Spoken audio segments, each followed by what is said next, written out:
rebuild trust. Start small and personal. Now, this isn't about grand gestures. It's about leaders going first.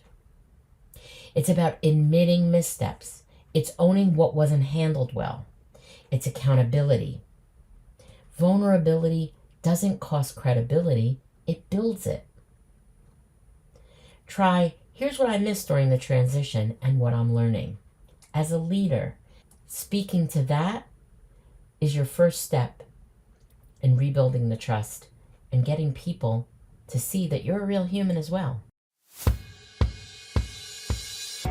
You're a CEO, entrepreneur, or business owner that can't seem to figure out what is blocking you from attaining the next level of growth in your business? Then listen up. I'm Maria de Lorenzo Reyes. I've taken what I've learned in 30 years working inside multi-million-dollar corporations, building my own business, and consulting my clients, and discovered 5 themes that stop a business from scaling. I've created a tool to help you get the answers you need to get unstuck and unlock the next level of growth. Head over to scale.mariadr.com and click the link to get your custom Scale Factor Formula scorecard when this episode is over. Hey everybody, welcome to Finding the Upside. I'm your host, Maria de Lorenzo Reyes, and today I'm bringing you part 3 of my Rebel Leader series. And let's just recap what we talked about in the first 2 episodes. So in part 1, we talked about the rebel within and unleashing that rebel leader. Why now is the time to lead from presence, heart, and courage. In part 2, we looked at what it really takes to break the mold and lead without losing yourself. And today we're going to talk about what happens after the storm. What do I mean? Disruption is inevitable in businesses, in teams, even in families, let's face it. But in businesses, restructures happen. Teams fracture. People leave. There's all kinds of economic disruptions, especially now. And in the aftermath, the rebel leader doesn't just press on. They have to rebuild. So whether you're a CEO navigating turnover, a team lead post a reorg, or a founder rebuilding after a breakdown, this episode is for you. And if you're a team member on a team that's faced any of those scenarios, listen up, because I've got something for you too. Let's get into it. First, I want to talk about how disruption fractures trust. So I've referenced before Patrick Lencioni's model of team dysfunction. In the 5 dysfunctions of team, he talks about the 5 things that drive team dysfunction. And you've heard me talk about in all the episodes where I've talked about leadership, and specifically rebel leadership, talking about psychological safety and performance and the connection between the two. Patrick talks about that as well. He reminds us in that book that the absence of trust is the foundation of every team breakdown.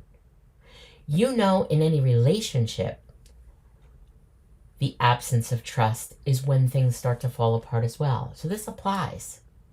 And we are humans that are working inside an organization and working with one another. So the connection is real. And in my experience working with hundreds of leadership teams, that erosion happens fast after any disruption, especially if it wasn't handled with transparency or care. You know the signs, but let me break them down for you. Team members start to disengage. Communication becomes surface level or guarded. People start protecting themselves instead of the mission at hand. And roles and expectations blur. Suddenly, no one's really sure what's happening or who's doing what. The culture starts fraying at the seams, and that's when real destruction happens. But here's the thing. You can rebuild this, not with flashy retreats or forced fun, but through the small intentional actions that repair trust at the root. What are teams navigating after disruption? Let's name what's real. After a shakeup, most teams are dealing with damaged psychological safety. People no longer feel safe to speak up. Sadly, we might be dealing with a little bit of that in our society in this country now too. But also disconnection. Everyone's in their silo just trying to survive. Role confusion. What's my lane now? Becomes the unspoken question. And plain out fatigue from carrying unprocessed stress, unacknowledged losses, things that haven't been able to be heard, that space hasn't been opened up for people to express. These symptoms often show up as turnover, burnout, or just energy across the board. Harvard Business Review cites trust and role clarity as the foundation to productivity and engagement, especially post-change. For those of you who always look for outside sources, I'm giving you those so that you can see the show notes and reference those studies. So now I'd like to turn to how do we reconnect and what does that path look like? I'm going to give you a 4-step path to reconnection. This is the same process that I use when I'm consulting with teams. And I've seen it work in Fortune 500 companies, startups, small businesses, nonprofits, you name it. First thing to do, rebuild trust. Start small and personal. Now, this isn't about grand gestures. It's about leaders going first. It's about admitting missteps. It's owning what wasn't handled well. It's accountability. Vulnerability doesn't cost credibility, it builds it. Try, here's what I missed during the transition and what I'm learning. As a leader, speaking to that is your first step in rebuilding the trust and getting people to see that you're a real human as well. Second, encourage healthy conflict. Conflict is not dysfunction. Silence is. When people stop speaking up, it's not peace, it's disengagement. We end up with teams of yes men. And we all know what that looks like. All you have to do is look around right now. Facilitate open, respectful dialogue about concerns, priorities, and yes, even tensions. You know what this feels like. In a personal relationship, if you can't express these things, if you can't express feelings and concerns, tension that's between you, you just disengage. It doesn't build the relationship, it fractures it further. Well, the same is true in teams. You as the leader modeling that, but you as a team member demanding that and really setting the priority to make that happen is what's needed, especially when you're trying to reconnect. And models, especially the 5 dysfunctions of team, Lencioni's model confirms that productive conflict is essential to team health. I know that from working with teams. Conflict is not the issue. It's the lack of addressing it. You know, it's what turns into a small argument or a disagreement about whose Tupperware container somebody didn't return into 2 siblings not talking to one another. Yeah, I really had that in my family. Not in my generation, but generations back. All right, third, realigning commitment and clarity. After disruption, don't just assume people know the mission. Recommit together. Ask and have and lead your team in this conversation. Ask, what are we here to do? How do we want to show up for each other? Revisiting the purpose together creates unity so you can build on it. It creates that point of reconnection and moving forward once again and restarting. Fourth, relaunch accountability with clear roles. Ambiguity erodes trust. Get explicit. Who owns that? What's expected?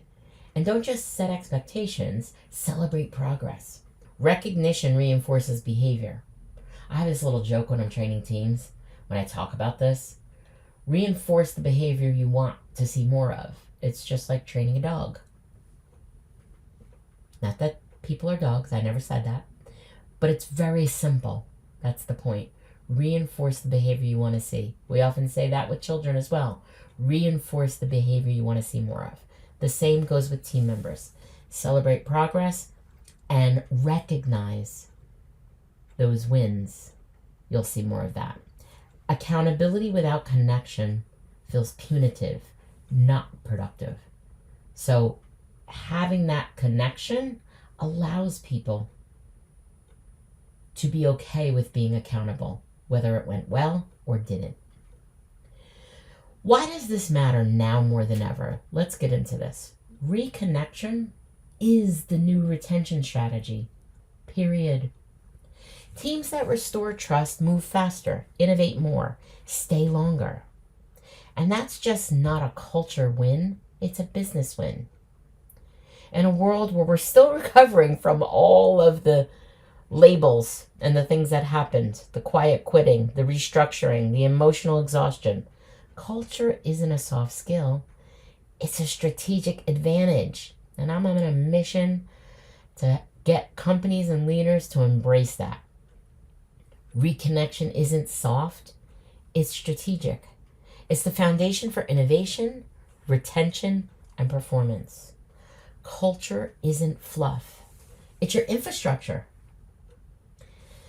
So this wraps up my 3-part Rebel Leader series, but the movement doesn't stop here. If this resonated, please subscribe, stay with me. I've got more upcoming episodes on redefining what high performance is, cultivate belonging in every room you enter, and how to leave and really build that rebel within. We are the leaders we've been waiting for. I empower you to show up, break the mold, and bring humanity back into leadership. Until then, keep leading from the truth. Keep being the rebel leader the world needs now. Thanks for joining me. See you next time on the next episode of Finding the Upside. All right, so I hope you loved this episode and found it valuable. Thanks for hanging out with me. And if you'd be so kind, if you know someone else that this will help, please share this episode with them. Just grab a link for this specific episode, text it to a friend or colleague so it can help more people like you. Thanks so much for tuning in. I will see you next time for more entrepreneurial goodness. Same time, same place on the Finding the Upside podcast.